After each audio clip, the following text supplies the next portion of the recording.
안녕하세요. 가톨릭대 백지원입니다. 먼저 망막변성협회에도 초대를 해주셔서 감사드리고요. 망막변성 환자에서 검사 이유와 최신 지견이라는 주제를 주셨는데 일단 망막변성이라는 게 좀 너무 광범위하고요. 검사에 대한 것 또한 또 너무 광범위해서요. 주제를 황반변성 환자에서 OCT와 OCT NGO 검사 이유와 최신 지견으로 한정해서 시간을 맞춰서 발표를 해보도록 하겠습니다. OCT, 옵티컬 코헤렌스 토모그래피가 이런 영상을 얻을 수 있는 이런 기계라는 거 안과 의사 및 황반 변성 환우분들이라면 대부분 알고 계실 것입니다. 그래서 조금 식상하고 지루할 수 있지만 그만큼 많이 사용되고 중요한 기계입니다. 오늘 황반 변성 질환의 진단과 치료에 있어서 OCT에 대해서 얘기해 보고자 합니다. 먼저 OCT의 기본 원리를 간단히 살펴보겠습니다. OCT는 스캔에 음파 대신에 반사되는 빛을 사용하여 조직에서 반사되는 빛을 측정합니다. 한 번 스캔에 400에서 10만 A 스캔을 얻습니다. 초음파와 해상도 차이는 체감상 이 정도 됩니다. 이런 조직을 실제로 하이 프리퀀시 울트라사운드와 OCT를 비교해보면 OCT로는 조직층이 확연히 구분이 되는데 반해 초음파는 다 뭉개져 보입니다. 광원으로는 보통 830나노미터대 인프라레드 레이를 사용하고 스왑 소스 OCT는 더 긴 1020나노미터 파장의 광원을 사용합니다. 광원에서 빛이 눈으로 들어가서 망막 조직에서 반사되어 나오는 빛이 스캐닝 시스템으로 모이고 이 반사된 빛들이 웨이브랭스에 따라서 시그널을 구분하고 분석합니다. 이런 것보다는 A스캔, B스캔, 볼륨 스캔이 무엇인지 그런 것들이 더 중요할 것 같습니다. A스캔은 한 포인트에서 나타나는 리플렉티브 인텐시티에 대한 그래프이고요. 이 A스캔은 한 선상에서 여러 장을 쭉 찍어서 모은 것이 B스캔이고요. B스캔을 한 평면으로 주르륵 긁으면 볼륨 스캔이 만들어집니다. OCT가 소개된 지도 이제 20여 년이 지났습니다. 이 기간 동안 TV도 2000년대 초반 HD에서 현재 8K TV까지 해상도에 엄청난 발전이 있었던 것처럼 OCT도 해상도에 있어서 비교할 만한 발전이 있었습니다. 초기 OCT들은 그림과 같이 낮은 해상도를 보였으나 그래도 마큘라, RP, 병변, 플루이드 관찰 등 충분히 가능하였습니다. 그러던 것이 2007년도쯤에 스펙트럴 도메인이라고 초당 악시아 레졸루션과 A스캔 획수를 획기적으로 늘린 기술로 해상도가 현격히 좋아졌고 여기에 Enhanced Depth Imaging이라든지 장파장을 사용한 플랩소스라든지 하는 기술들이 더해져서 망막뿐만 아니라 더 심부 구조물이 관찰이 가능하게 되었습니다. 그리고 한 5, 6년 전부터는 OCT 안지오그래피라고 레티나와 코로이드의 베스클라처를 3차원으로 볼 수 있는 OCT가 개발되었고 그 원리를 그림으로 한번 보시면 OCT를 촬영하게 되면 가만히 있는 조직들은 계속 일정한 시그널로 반사되는 반면에 RBC 플로우가 있는 혈관 조직은 찍을 때마다 반사되는 시그널의 차이가 있을 것입니다. 이것을 디코릴레이션이라고 하고 이런 부분을 잡아내어 혈관을 인식하는 것이 OCT 안지오의 기본 원리입니다. OCT 안지오의 장점은 다 인젝션이 필요 없고 시간도 덜 걸리고 3차원 이미지를 얻을 수 있고 또 별도의 기가 필요 없이 OCT 기계로 찍을 수 있다는 장점이 있겠으나 반면에 플루이드 리키지가 안 보인다든지 아니면은 움직일 때 아티팩트가 많다든지 이런 단점이 있을 수 있겠습니다. 현재 흔히 사용되고 있는 OCT 장비들로는 다음과 같은 것들이 있습니다. 최근 나온 장비들로 정리되어 있고 아마 이 정도가 현재 우리 망막 선생님들이 선호하시는 장비가 아닐까 합니다. 표시된 장비들은 다 기존 OCT와 OCT 안지오의 촬영이 가능합니다. 각 기기별로 간단히 스펙을 살펴보면 하이델베르그 스펙트랄리스는 스캔 스피드가 초당 85,000 여기에 슬릿램프처럼 좌우로 움직일 수가 있어가지고 협조가 안 되시는 분들도 잡고 잘 찍을 수가 있는 장점이 있겠으며 뷰어 시스템과 결과물은 이와 같습니다. 탑 컨트라스트는 1050나노미터의 장파장을 사용하는 스왑소스 OCT로 이 부분이 고정이라서 환자 협조가 조금 중요하고 크롬 기반으로 하는 뷰어 시스템을 사용하고 그림과 같이 넓은 부위, 더 깊은 구조 관찰에 용이합니다. 시러스 HD600은 840나노미터 파장을 사용하나 10만이 빠른 스캔 스피드로 좋은 망막 해상도를 보여줍니다. 이 부분이 고정이고요. 자체 뷰어 시스템이 있고 이전 버전의 시러스 OCT와 데이터 공유가 가능합니다. 스캔 결과물은 이렇습니다. 또한 각 장비별로 OCT의 알고리즘과 이미지 약간씩의 차이가 있는데 이 그림 왼쪽부터 안지오뷰, 하이델베르크, 차이츠, 토콘의 사진이므로 비교해 보시면 좋을 것 같습니다. OCT 이미지를 살펴보고 해석을 하려면 먼저 정상 구조부터 정확히 알고 있어야겠는데요. 기본적으로 황반부 OCT 이미지는 이렇게 나옵니다. 당연히 황반오목 포비아가 정상적으로 관찰되어야 하고 RNFL을 포함한 레티날 레이어에 문제가 없는지, RP에 이상이 없는지, 코로이드는 정상인지, 비틀스 홍삭이나 아니면 망막 이상을 동반한 불완전 디태치가 없는지 이 정도의 순서로 보시면 될 것 같습니다. OCT의 장점은 해상도가 좋아서 망막의 각 층을 관찰할 수 있다는 점이므로 각 층의 이름도 한번 확인하고 넘어가도록 하겠습니다. 쉽게 생각해서 망막 내에 검은 선 두 개를 뉴클리어스 레이어라고 기억하고 이거의 위쪽은 이너, 아래쪽은 아우터 플렉시폼, 제일 위는 RNFL, 아래 제일 두꺼운 고반사는 RP라고 생각하시면 될 것 같습니다. 좀 더 확대하면 RP 위에 선이 보통 두세 개가 보이는데요. 제일 얇은 안쪽 선이 외경계막, 중간이 엘립소이드 존, 가장 바깥이 RP입니다. 망막 변성 환우분들께서 가장 관심이 많으실 법한 질환이 아마도 황반 변성일 것입니다. 이 질환에서의 OCT의 활용을 살펴보도록 하겠습니다. 거의 대부분 50세 이상에서 발생하고 시력 저하, 변시증, 암점 등이 특징적으로 나타납니다. 안저사진에서 드루젠, 색소상피 변화, 출혈 등이 관찰될 수 있고요. OCT에서 망막 내, 하액, 삼출묵, 색소상피 박리 등이 관찰될 수 있습니다. 확진은 형광 안저 조영술로 하게 되고 여기서 이렇게 맥락막 신생혈관 및 누출이 관찰될 수 있고요. OCT 안지오를 해보면 이런 신생혈관의 모양이 예쁘게 잘 보입니다.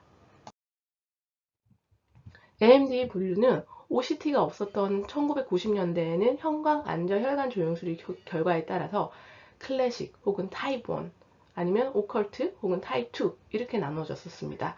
클래식은 형광 안저 혈관 조영술에서 잘 보이는 신생혈관이고 오컬트는 잠복형, 잘 안 보인다 이런 신생혈관을 지칭하는 것이었고 OCT 상에서 보니까 이제 나중에 보니까 타입 1은 이게 색소상패 아래에 신생혈관이 존재해가지고 조형 증가가 잘 안 되는 것이었고 타입 2는 색소상피를 뚫고 나와서 조형 증가가 잘 되는 신생혈관이었습니다. OCT를 포함한 이미징 검사들이 계속 발달해옴에 따라서 습성 황반 변성에서의 용어들도 재정비가 필요해졌습니다.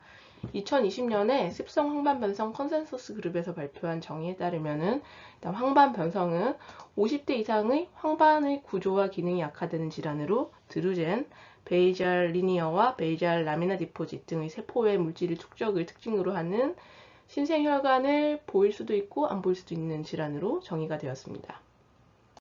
그리고 또한 90년대 이후에 계속 진행되어 온 습성 황반 변성의 분류를 다음과 같이 정리하였습니다. 타입 1 신생혈관은 이전과 같이 색소상피 아래 신생혈관, 그 다음에 결절 맥락막 혈관병증 PCB라고 하는 것은 우리나라를 비롯한 아시아인은 많고 브랜칭 베스큘러 네트워크와 폴립 모양의 확장의 인도시아닌 그린 혈관 조영술에서 잘 보이는 타입 1의 변형으로 분류해야 했습니다. 타입 2 신생혈관은 이전과 같이 색소상피를 뚫고 올라오는 신생혈관이고 망막 혈관에서 발생한 신생혈관이 바깥쪽으로 맥락막 쪽으로 자라 들어가는 레티나 안지오마터스 프롤리퍼레이션이 타입 3 신생혈관으로 지칭되었습니다.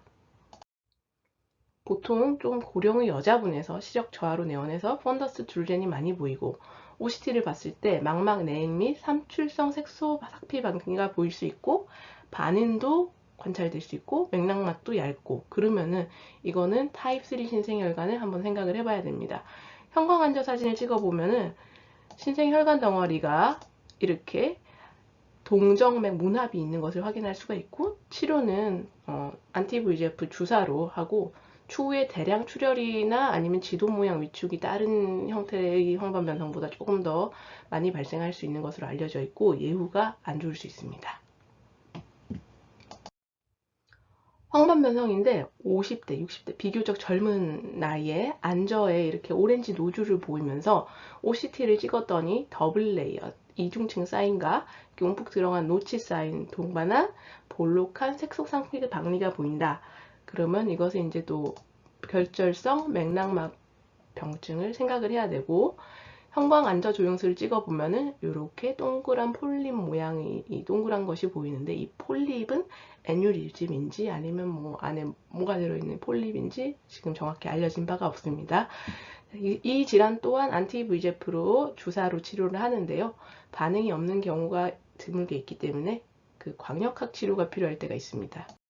망막 변성 환자들에서 OCT가 필수 검사가 되고 OCT 해상도가 높아지면서 망막뿐만 아니라 맥락막에 대한 이해도도 높아지게 되었습니다. 연구자들이 열심히 맥락막 두께를 재다 보니까 대부분의 전통적인 황반변성은 맥락막이 정상보다 얇은 반면 어떤 질환의 맥락막이 정상보다 아주 두꺼워 보이는 것을 알게 되었습니다. 이렇게 맥락막이 두꺼우면서 그 위에 RP 이상이 동반되고 플루이드, 신생혈관 이런 것들이 생기는 것을 파키크루이드, 두꺼운 맥락막 질환군으로 분류하고 있습니다. 이런 파키코로이드에서 타입 1 신생혈관을 동반해서 황반변성과 같은 치료를 요하는 병이 파키코로이드 신생혈관 병증입니다. OCTA를 찍어보니 신생혈관이 딱 또아리를 들고 있는 것이 관찰됩니다. 이러한 눈들은 보면은 코로이드알 베슬, 맥락막 혈관 모습이 다른 황반변성과는 또 약간 차이가 있는 것을 알 수 있습니다. 치료는 역시 안티비지프 주사로 되게 하는데요. 치료 반응이나 주사 요구도가 조금 다르기 때문에 연구가 되고 있는 분야로 소개를 드렸습니다. 지금부터는 흔히 이제 황반변성이라고 생각을 하거나 아니면 의뢰서를 가지고 오시지만은 실제로는 황반변성이 아닌 간별 진단들에 대해서 한번 OCT 사진을 보시도록 하겠습니다. 환우분들께서 이게 황반변성이 아닐까 하고 걱정하시면서 오는 병 중에 하나가 이 망막점막이라는 병입니다. 증상이 사물이 굴곡져 보이고 시력 저하가 발생하기 때문에 황반변성과 증상이 비슷하기 때문입니다. 이 황반 앞쪽으로 막이 있으면서 황반 오목이 없어지고 이렇게 불룩 솟아오른 소견이 보입니다. 이 질환은 유의미한 증상이 있으면은 주사가 아니라 수술로 치료를 해야 되는 병입니다. 비슷하게 또 굴곡져 보인다거나 아니면 시력이 떨어졌다 이렇게 하면서 내원하는 가운데 암점이 있다 이러면서 내원하는 이 질환은 유리체 망막 견인이라는 질환이고요. 이 경우에서처럼 이렇게 이분은 6개월 지냈더니 그냥 자발 후전되어서 저절로 저기 떨어져 나갔습니다. 그래서 수술을 안 하는 경우도 있는데 이게 이제 대부분의 경우는 수술적 치료를 필요로 하게 되고 그래서 의사랑 잘 상의를 하셔야 됩니다. 이것은 OCT 사진상 황반부가 이렇게 벌어져 있는 것으로 보이는 황반 원공 질환인데요. 이 경우는 대부분 수술이 필요합니다. 구멍의 크기가 크냐 작으냐 이거에 따라서 수술 후에 가스만 넣기도 하고 수술할 때 이제 내경계막 절편을 만들어서 구멍을 메꾸기도 하는데 이 부분은 이제 약간 사이즈도 크고 구멍이 오래되고 이래서 절편으로 구멍을 막았습니다. 근데 이렇게 구멍을 막은 경우에도 구멍이 막히고 수술이 성공적이어도 가운데 중심 시력은 크게 호전을 기대를 할 수가 없습니다. 요거는 황반 원공 유사풍으로 부분층 원공이라는 병이고요. 잘 진행하지도 않고 수술도 안 해도 되는 경우도 많고 증상도 별로 없는 경우도 많아서 경과 관찰하다가 그 망막 의사와 상의 후에 수술이 필요하면 수술을 하고 괜찮으면 조금 보고 이런 경우가 많습니다. 그래서 경과 관찰 잘 하셔야 합니다. 이 사진은 근시에 의한 변화입니다. OCT에 보이는 소견은 이제 이 망막 분리라는 소견이고요. 급작스러운 시력의 변화라든지 큰 문제가 없으면은 좀 경과 관찰을 하는 것이 나을 수도 있고요. 이제 이렇게 별표 친 것처럼 완전히 망막이 떨어져 버렸다. 그러면은 그때는 이제 수술을 고려하게 됩니다. 이 질환도 환우분들께서 황반변성으로 많이 생각할 수 있는 흔한 병입니다. 비교적 젊은 분들에서 이제 스트레스를 많이 받는다, 가운데가 노랗게 보인다, 혹은 암점이 있다, 시력이 떨어진다 이러면서 오실 수 있는데요. OCT를 보면은 이렇게 망막 하액이 관찰이 되고 이 부위에 색소상피가 올라와 있는 걸 볼 수 있고요. 진단명은 중심장애성 맥락 망막병증이라는 병입니다. 이렇게 또 안저에서 노란 난황 같은 게 보이는 이 황반변성과 비슷한 난항형 이영양증이라는 병도 있습니다. 너무 지겨우실 것 같은데 이제 요약하고 마무리하도록 하겠습니다. 지금까지 OCT 역사, 기전, 종류, 황반변성 그 강별 질환에 대한 OCT 사진 리뷰를 해보았습니다. 자, 또한 Wet AMD 클래시피케이션이 다음과 같이 정리를 해드렸고요. OCT는 황반변성 질환의 진단에 매우 중요한 도구로서 지금도 계속 발전을 하고 있습니다.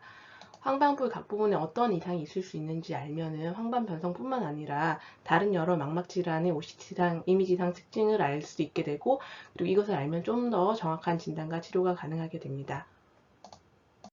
지금까지 경청해 주셔서 감사드립니다.